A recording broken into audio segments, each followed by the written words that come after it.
Welcome to exam ambition. आज है 21 दिसंबर 2020 और 21 दिसंबर 2020 से करंट अफेयर्स के जितने भी इंपॉर्टेंट क्वेश्चन बनेंगे सारे आज हम इस वीडियो में डिस्कस करेंगे। तो चलिए स्टार्ट करते हैं।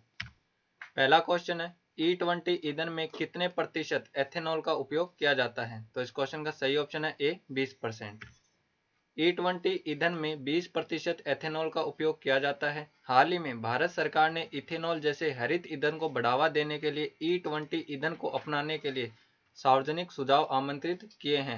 E20 ईंधन के तहत पेट्रोल में 20% एथेनॉल मिश्रित करने की योजना है। E20 ईंधन गैसोलीन के साथ 20% एथेनॉल का मिश्रण है। यह कार्बन डाइऑक्साइड और हाइड्रोकार्बन के उत्सर्जन को कम करने में मदद करेगा। इथेनॉल का उत्पादन उन पौधों से होता है जो प्रकाश संश्लेषण क्रिया द्वारा अपना भोजन निर्माण करते हैं। इथेनॉल को अक्षय ईंधन के रूप में भी जाना जाता है। इथेनॉल मिश्रित पेट्रोल कार्यक्रम की योजना भारत सरकार ने 2003 में शुरू की थी। नेक्स्ट क्वेश्चन, प्रत्येक वर्ष अंतर्राष्ट्रीय मानव एकता दिवस कब मनाया जाता है। तो इस क्वेश्चन का सही ऑप्शन है डी 20 दिसंबर। प्रत्येक वर्ष अंतर्राष्ट्रीय मानव एकता दिवस 20 दिसंबर को मनाया जाता है। संयुक्त राष्ट्र ने विविधता में एकता के महत्व को समझाने के लिए 22 दिसंबर 2005 को यह दिवस मनाने की घोषणा की थी। इसका मुख्य उद्देश्य संबंधित देशों की गरीबी कम करना और गरीबों के सार्वभौमिक मूल्यों को पहचानना है। इसके लिए 20 सितंबर 2002 को संयुक्त राष्ट्र महासभा ने विश्व एकता कोष की स्थापना की थी। यह कोष फरवरी 2003 में संयुक्त राष्ट्र विकास कार्यक्रम के ट्रस्ट फंड के रूप में स्थापित किया गया। इसका मुख्य उद्देश्य गरीबी उन्मूलन है। अंतर्राष्ट्रीय मानव एकता दिवस 2020 की theme unity in diversity whittle for achieving sustainability है।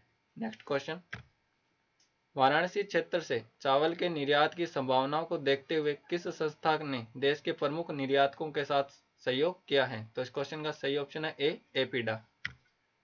वाराणसी क्षेत्र से चावल के निर्यात की संभावनाओं को देखते हुए एपीडा ने देश के प्रमुख निर्यातकों के साथ सहयोग किया है। वाराणसी क्षेत्र से चावल के निर्यात में वृद्धि के लिए एपीडा एक कार्य योजना तैयार करेगा। इस योजना का उद्देश्य सभी संबंधित हितधारकों को लक्ष्य प्राप्ति के लिए समयबद्ध तरीके से आवश्यक कार्रवाई में करने में सक्षम बनाना है।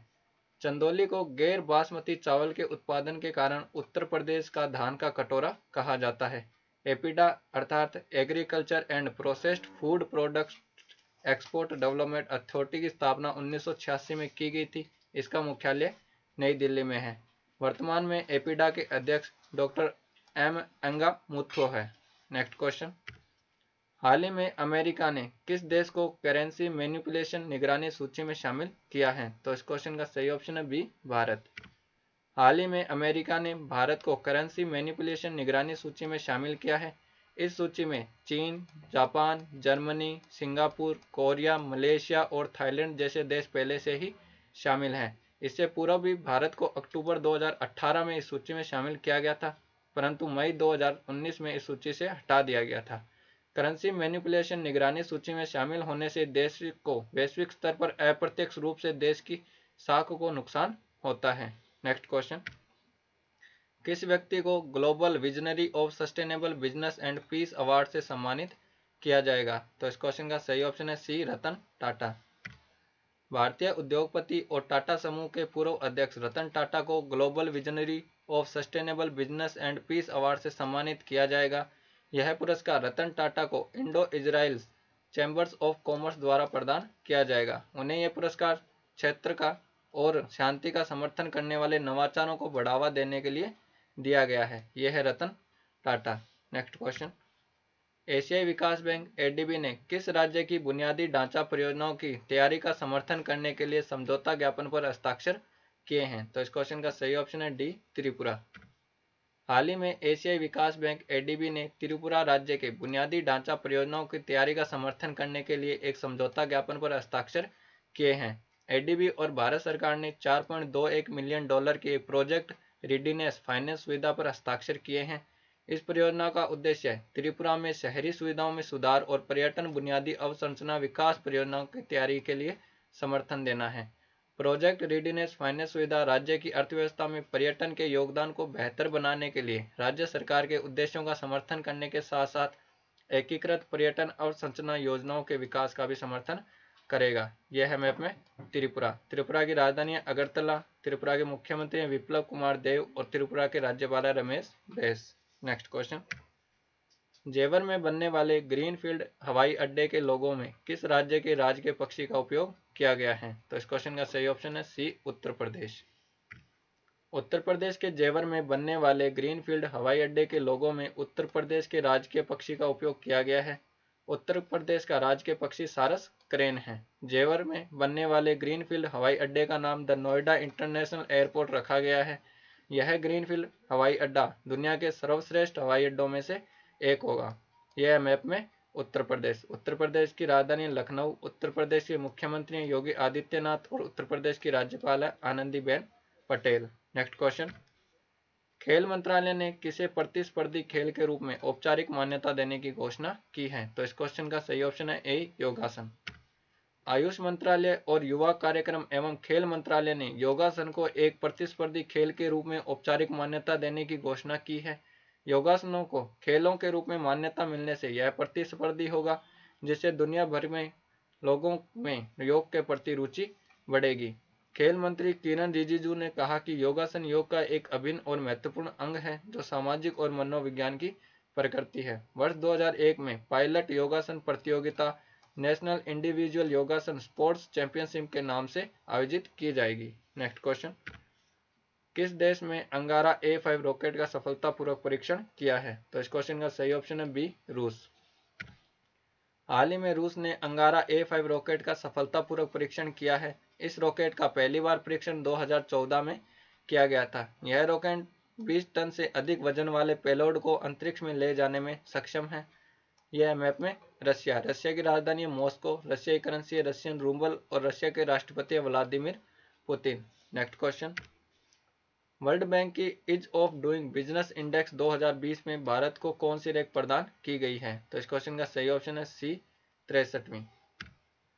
वर्ल्ड बैंक की ease of doing business index 2020 में भारत को 63वीं रैंक प्रदान की गई है। 2018 की ease of doing business index में भारत का 100वां स्थान था। हाल ही में वर्ल्ड बैंक ने ईज ऑफ डूइंग बिजनेस 2018 और 2020 की रैंकिंग रिपोर्ट में सुधार किया है। सुधार से 2018 में चीन की रैंकिंग 78वें स्थान से फिसलकर 85वें स्थान पर आ गई है। दोनों ही रिपोर्ट में सुधार से भारत की रैंकिंग पर कोई असर नहीं हुआ है। वर्ल्ड बैंक की आंतरिक कमेटी ने ease of doing business report 2018 और 2020 से जुड़े आंकड़ों में फेरबदल होने के कारण इन रिपोर्ट्स को खारिज कर दिया था।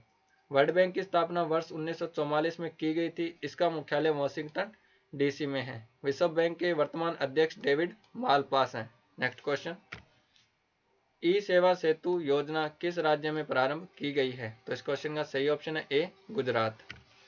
ई सेवा सेतु योजना को गुजरात राज्य में प्रारंभ किया गया है। डिजिटल इंडिया अभियान के तहत गुजरात के 8000 गांवों को ई सेवा सेतु से जोड़कर सरकार की 51 सेवाओं को ऑनलाइन शुरू किया गया है। राज्य सरकार के अनुसार यह सरकारी व्यवस्था भ्रष्टाचार मुक्त, पारदर्शी व सरल बनाने के लिए प्रारंभ की गई है। ई सेवा सेतु योजना के तहत सिटीजन स्मार्ट कार्ड भी लॉन्च किए गए हैं। यह है मैप में गुजरात। गुजरात की राजधानी है गांधीनगर। गुजरात के मुख्यमंत्री विजय रूपाणी और गुजरात के राज्यपाल आचार्य देवव्रत। नेक्स्ट क्वेश्चन, दिव्यांगजनों की सहायता के लिए किस आईटी फर्म ने कैप सारथी ऐप लॉन्च किया है? तो इस क्वेश्चन का सही ऑप्शन है सी, कैप जेमिनी।